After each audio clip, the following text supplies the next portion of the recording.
কিন্তু ও আমাকে আরেকটু আগিয়ে আসে, বলে তোমার বাড়ি কোথায়? আমি উত্তর দিই, আমি আরো আগে গেছি। তারপর পট করে আমার হাঁটা টেনে ধরে বলে তোর বাড়ি কোথায়। অন্ধকারে টেনে নিয়ে গিয়ে টিউশন থেকে ফেরার পথে ভয়াবহ অভিজ্ঞতা মেয়েটির। আবারও আলিপুরদুয়ারে নির্যাতনের শিকার এক নাবালিকা। সম্প্রতি জয়গা কুমারগ্রাম ফালাকাটায় 3 নাবালিকাকে ধর্ষণের অভিযোগ উঠেছিল। ফের সেখানে ধর্ষণের শিকার হলো এক স্কুল পড়ুয়া। এবারের ঘটনাস্থল কুমারগ্রাম।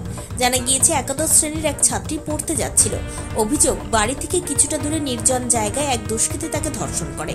কাঁদতে কাঁদতে বাড়িতে ফিরে গোটা বিষয়টি পরিবারকে জানায় সে। দ্রুত তাকে বাড়ির লোকজন আলিপুরদুয়ার জেলা হাসপাতালে ভর্তি করে। ঘটনায় কামাখ্যাগুড়ি ফাঁড়িতে অভিযোগ দায়ের করেছে পরিবার। নাবালিকা স্কুল ছাত্রীর সঙ্গে হাসপাতালে কথা বলেছে মহিলা পুলিশের একটি দল। এই প্রসঙ্গে আলিপুরদুয়ার জেলা হাসপাতালে ভারপ্রাপ্ত সুপার চিকিৎসক সজল ভট্টাচার্য বলেন, রাত্রিবেলা এখানে ভর্তি হয়েছে মেয়েটি। একটা ইনজুরি ছিল, স্ত্রীরোগ বিশেষজ্ঞ অপারেশন করেছেন। এখন রোগী খানিকটা সুস্থ। পুলিশকে বিষয়টি জানানো হয়েছে। পুলিশের একটি টিম এসে তদন্ত করছে। ওই স্কুল ছাত্রী স্থানীয়রা বলেন, ফাঁড়িতে গিয়ে সব বলেছি, পুলিশ এখানে নিয়ে এসেছে। পড়তে গিয়েছিল নির্জন এলাকায় ঘটনাটি ঘটেছে। আমরা এর বিচার চাই, দোষীর শাস্তি চাই। হ্যাঁ দিদি, কি হয়েছিল বলবেন? আমি তো সেটা কিছু জানি না। আমি শিলিগুড়ি থেকে 9টার দিকে ঢুকছি এখানে, তো এসে জানতে পারলাম যে এরকম ঘটনা আমার মেয়ের এরকম হয়েছে। তো আমি চাই যে এই সব করছে তার চরম শাস্তি চাই, যাতে কোনোদিনও কোনো মেয়ের গায়ে একটা কোনো আঁচড় দিতে পারে না। ভবিষ্যতে কোনো দেশের মেয়েরা যে আছে তারা যেন উঁচু হয়ে বাঁচতে পারে।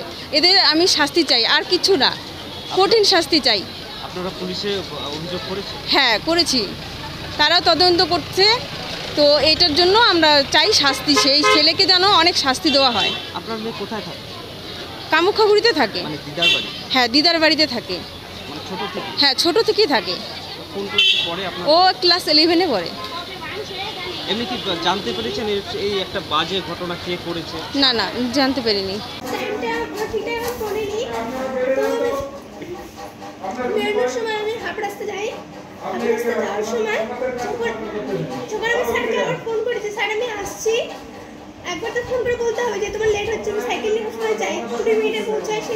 সেই জায়গায় আমাকে হেঁটে হেঁটে যেতে হবে। 20 মিনিটের রাস্তা সাইকেলে গেলে তো অনেকটা দূর, আর হেঁটে গেলে তো আরও অনেকটা দূর হয়ে যায়। তো আমি যাচ্ছিলাম, স্যারকে বললাম স্যার আমি আসছি। তখন সেই সময় একটা বাইক আসে খুব স্পিডে, একবার ধুলো ছড়িয়ে দিয়ে যায় চোখে মুখে একদম। আমার কালকে হাতের মধ্যে ধুলো ছিল মানে অবস্থায়। পরে মুখ টুক ধুই, আমার তো ব্যাগে জলের বোতল ছিল, ঘুমায় ছিল, মুখ টুক ধুই, মুছে টুচে ব্যাগে ঘুরিয়ে পরে আমি স্যারের সাথে কথা বলা হওয়ার পরে যখন খুব ধুলো অবস্থা হলো, তারপর ফোনটা কেটে রেখে দিই। তারপরে আমি মুখ টুক ধুলাম। তারপরে স্যার আমাকে বলছিল, স্যার ফোনে আমাকে বলছিল তুমি যদি আজকে আসতে না পারো তাহলে এসো না। স্যার আমাকে না বলেছিল, কারণ স্যার আরেকটা ব্যাচ শুরু হবে, তো তার জন্য স্যার পড়াতে যাবে। তাই আমাকে বললো আর আসতে হবে না। আমি তো না স্যার, আমার তো পড়া আছে, আর যেহেতু পড়াগুলো একদিন না গেলে অনেকটা পরে মিস হয়ে যায়। তাই আমি বলছি স্যার আমি যেতে পারবো, আমি এক্সিস্ট করে এটা পড়িয়ে দিন না। আর স্যার যেহেতু আমাদের পাশের বাড়ি, বেশ চেনা পরিচিত, তার জন্য আর অসুবিধা হয় না। তারপর স্যারকে বলবো স্যার তুমি যদি আসতে পারো তো এসো, এসে বলছে। তারপর ফোনটা কেটে রাখার মতো এই অবস্থা। তারপরে আমি আমার ফ্রেন্ড ফোন করি, আমি ফ্রেন্ডকে ফোন করলাম যে আমি তো পার্টিতে যেতে পারবো না, কারণ আমার বাড়ি থেকে পারমিশন দেয়নি তো পার্টিতে যাওয়ার জন্য।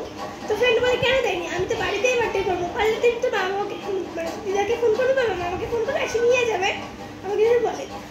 ফ্রেন্ডের সঙ্গে কথা বলতে বলতে পারে, ফ্রেন্ডের সাথে আমি কথা বলার পরে বললাম না আমি যাবো না, আমার টিউশন আছে।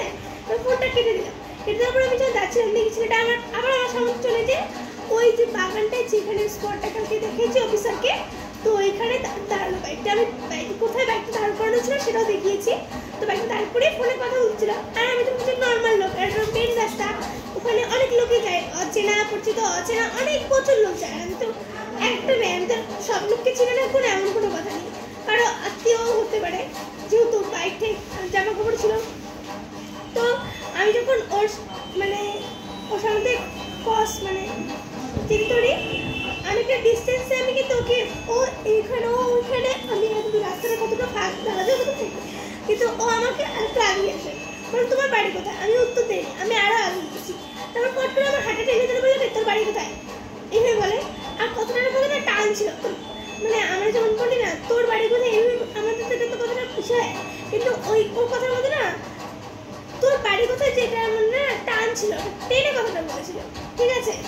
তো আমি যখন বললাম আঙ্কেল হাতটা ছাড়ো, যখন আমাকে আসলে কথাটা বললো তখন আমি গন্ধটা পেয়েছিলাম। উইট বা স্কচ খেয়েছিল, কিছুটা স্মোক তো করেছিল, আর চোখগুলো নেশাটা ভাব ছিল। আমি বলেছিলাম আঙ্কেল